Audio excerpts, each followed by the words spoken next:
पूरा करने के लिए, ज्यादा से ज्यादा बचाव अभियान में तेजी लाने के लिए, और इस मिशन में अब सेना भी शामिल हो गई है। उत्तरकाशी को गंगोत्री हर्षिल से जोड़ने के लिए गंगवानी पर जो पुल बह गया, अब उसे भारतीय सेना जोड़ेगी। भारतीय सेना की टीम रुड़की से यहां पहुंच रही है, सामान पहुंच रहा है। रुड़की से विशेष मशीनरी और वो लोहे के जो ब्रिज बनाए जाते हैं उसका सामान रवाना कर दिया गया है, वो यहां पहुंचेगी। मैं जहां भटवाली में हूं, इस समय भारतीय सेना के अफसर यहां पहुंच चुके हैं। इंजीनियरों की एक टीम, 60 लोगों की टीम, इन तस्वीरों को आपको दिखा देते हैं।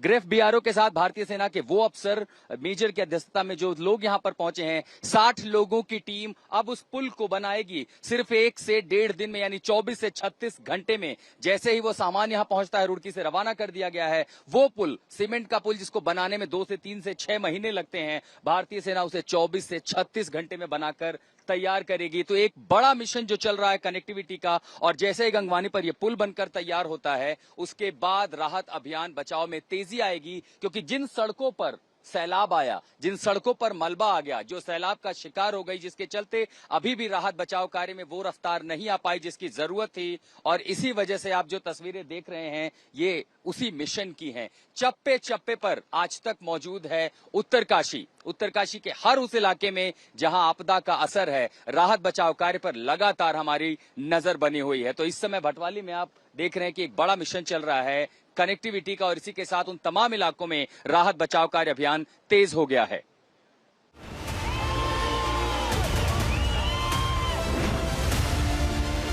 अब एक रास्ता खुल गया, जिस रास्ते पर कल तक जिस रास्ते ने हमारा रास्ता रोका था, अब इस रास्ते से बढ़ते हुए आगे जा रहे हैं बीआरओ और ग्रेफ की जो टीम है। अब ये भी हमारे साथ है।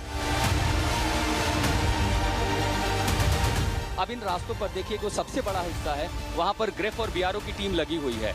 कल से, परसों से मशक्कत कर रहे हैं, लेकिन वहां सफलता नहीं मिल रही है, और उसकी एक बड़ी वजह है वो मलबा। जगह जगह जो सड़कें हैं वो टूटी हुई हैं। कहा जा रहा है कि 50 से ज्यादा लोग इसमें मिसिंग हो सकते हैं। अरे भाग भाग! भटवाड़ी जो कि 50 किलोमीटर दूर है धराली से, वहाँ पे रोड टूट गई थी, उसको अभी फिक्स करने का काम चल रहा है।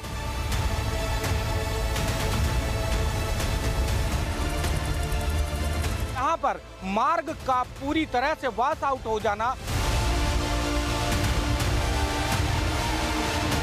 यहाँ पर जो एनडीआरएफ के सीनियर अधिकारी हैं, वो तमाम लोग इस पर नजर बनाए हुए।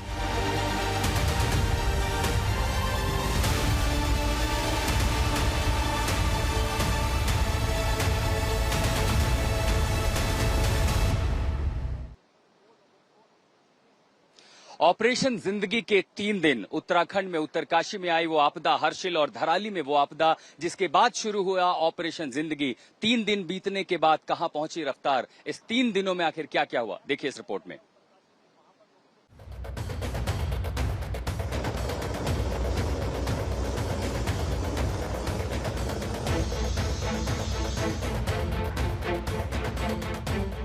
उत्तरकाशी के धराली में आई प्रलयकारी आपदा का आज तीसरा दिन है।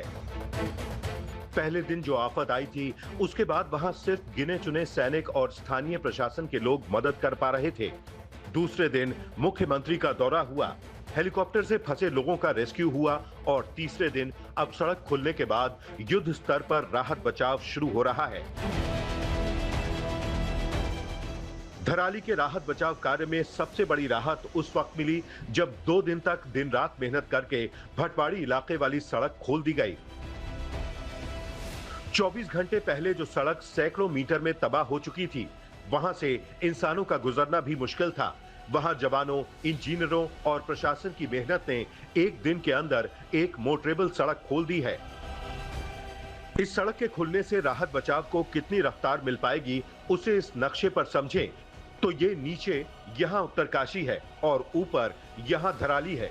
इसके बीच की सड़क में 3 जगह अवरोध है। पहला अवरोध इस भटवाड़ी इलाके में था, जहां की सड़क अब खुल चुकी है। इसके बाद गंगनानी में एक पुल बह गया है, उस जगह पर सेना के इंजीनियर वैकल्पिक पुल बनाने वाले हैं। इसके बाद हर्षिल में हुए नुकसान को पार करने के बाद धराली तक रास्ता क्लियर हो पाएगा। भटवाली में जो राजमार्ग बह गया था, महज 40 घंटों के भीतर उसे बीआरओ की टीम ने दुरुस्त कर लिया है। अब वो रास्ता खुल गया है और इन्हीं रास्तों से अब पीछे आईटीबीपी की टीम, इसी के साथ साथ एनडीआरएफ और उन तमाम एजेंसियों का पूरा सामान, पूरा अमला अब आगे बढ़ेगा धराली के लिए, हर्षिल के लिए। दरअसल बड़ी चुनौती थी कि पूरा राष्ट्रीय राजमार्ग जो है नदी का शिकार हो गया था, उसी के साथ साथ गिर रहा था मलबा। पहाड़ को चीर करके, इस पूरे हिस्से को चीरते हुए अब जो आगे बढ़ रही हैं, ये हमारी सहयोगी अंजलि इष्टवाल, वो आगे इस रास्ते से बढ़ रही हैं। और आज तक की पहली गाड़ी इस काफिले में, चूंकि हम यहीं पर इंतजार कर रहे थे रास्ता खुलने का, हमारा सफर आगे जारी रहेगा। तो हमारी सहयोगी अंजलि इष्टवाल और नासिर खान यहाँ पर हैं। अंजलि, बहुत बहुत मुबारक हो आपको, आपने पहली बार ये रास्ता पार कर लिया।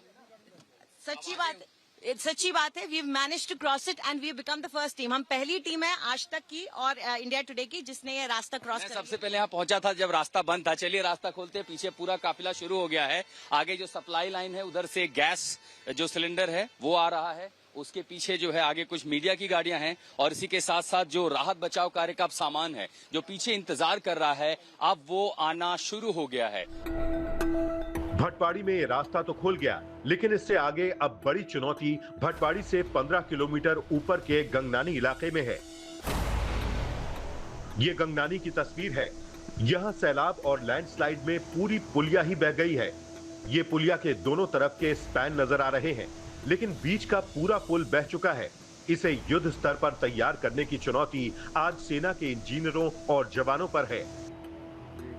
इसके बाद वैली ब्रिज को हुए नुकसान को दुरुस्त करने के बाद ही हर्षिल तक पहुंचा जा सकता है।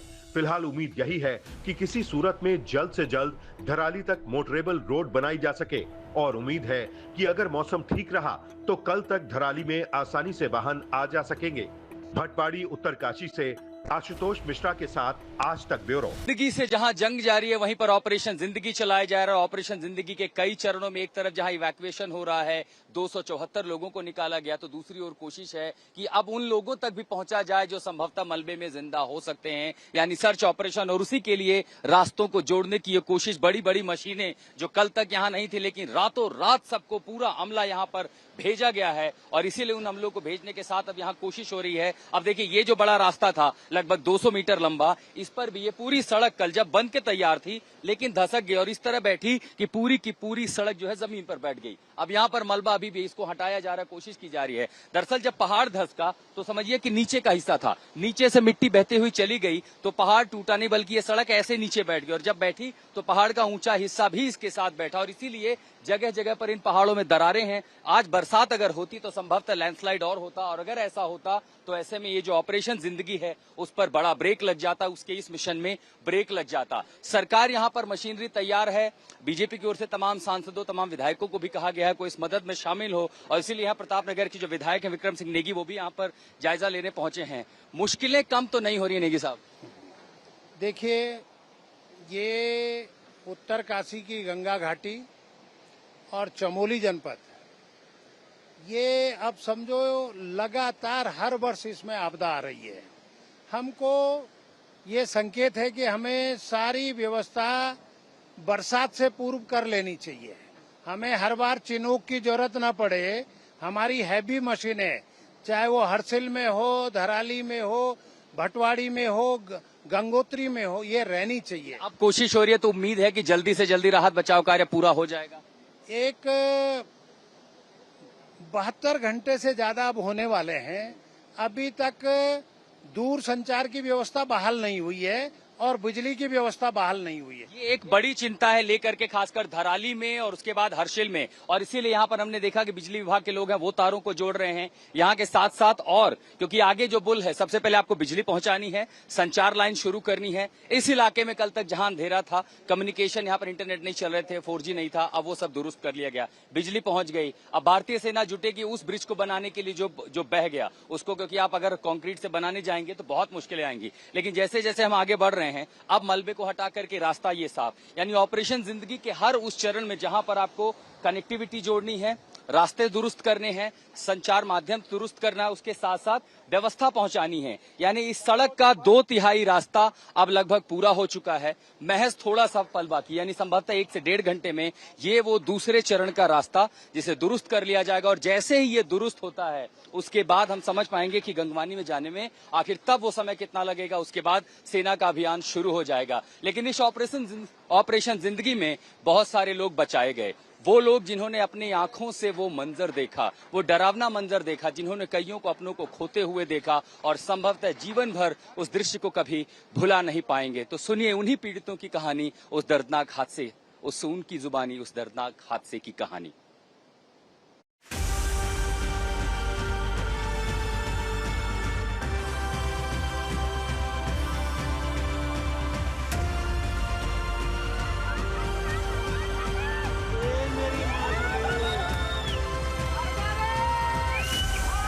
धराली में ऐसी आपदा आई है कि एक तरफ धराली तबाह हो गया है तो दूसरी तरफ धराली तक जाने के सारे रास्ते भी तबाह हैं। धराली में आए महाविनाशक फ्लैश फ्लड के बाद मौके पर मौजूद चंद सेना, आईटीबीपी और एसडीएफ के जवानों ने रेस्क्यू तो शुरू कर दिया था, लेकिन वहां से बचाकर निकाले गए लोगों को धराली से बाहर ले जाने का विकल्प नहीं था। इसके बाद आईटीबीपी और सेना के जवानों ने चॉपर से फंसे लोगों को निकालने की मुहिम शुरू की। 2 दिनों में 200 से ज्यादा लोग सुरक्षित निकाले जा चुके थे। इसमें ज्यादातर उत्तराखंड के बाहर से आए पर्यटक भी थे। सब फोर्स ने पूरे हेल्प किए और हम लोग सब निकल गए वहाँ से। बहुत प्राउड फील करती हूँ। उत्तराखंड टूरिज्म, इंडियन आर्मी, गांव वाले और जितने भी यहाँ पे मेंबर्स हैं जो सपोर्ट कर रहे हैं हमें, उनको मैं सैल्यूट करती हूँ। उन्होंने हमें वहाँ से निकाला। इतना डर लगा मुझे, बट गांव वाले ने इतना सपोर्ट किया। वो मतलब हमें बताया कि ऐसा नहीं होता है और आर्मी वाले को देखकर हमें भी थोड़ी हिम्मत आई। ये पर्यटक सिर्फ धराली नहीं बल्कि हर्षिल से लेकर गंगोत्री तक के इलाके में जगह जगह फंसे हुए थे, जिन्हें निकाला जा रहा है। राहत बचाव में जुटा हेलीकॉप्टर इधर से एनडीआरएफ के जवानों को लेकर जा रहा है, उधर से फंसे लोगों को लेकर आ रहा है। हम लोग वेट कर रहे हैं, जो हमारी एडवांस टीम है जो इक्विपमेंट्स लेके आ रही है। अगर रोड्स खुल जाएंगे तो वो टीम पहुंच जाएगी। उसके बाद रेस्क्यू का काम बड़ी तेजी से होगा। इसके अलावा जो यात्री यहाँ पे फंसे हुए हैं, लगभग 300 से 400 के आसपास हैं, उनको ले जाने का लिए जो अरेंजमेंट्स करने हैं उसको भी हम लोग कोऑर्डिनेट कर रहे हैं। कोशिश रहेगी कि आज मैक्सिमम जो भी यात्री यहाँ फंसे हुए हैं उनको वापस भेजा जा सके। जब तक सड़क नहीं खुल जाती, ये चॉपर ही एकमात्र रेस्क्यू का सहारा है। 1 से अधिक चॉपर उत्तरकाशी से लेकर धराली के बीच चल रहे हैं, जिनमें हर फेरे में कुछ न कुछ एनडीआरएफ के जवानों को भेजा जा रहा है। हेलीकॉप्टर्स के माध्यम से 35 लोग पहुंच चुके हैं और अभी हमारे जो मॉर्निंग से आप देख रहे हैं हेलीकॉप्टर्स जाने शुरू हैं, उसमें हमारे लोगों की आवागमन शुरू हो गई है। साथ ही वहाँ पर जो कम्युनिकेशन का इशू था, आज सुबह ही हमारा जो एक QDA होता है उसने भी काम करना शुरू कर दिया। कुछ सैटेलाइट फोन भी हमारे वहाँ पे काम कर रहे हैं, जो कि इस ऑपरेशन में एक बहुत बड़ी मददगार साबित होगी।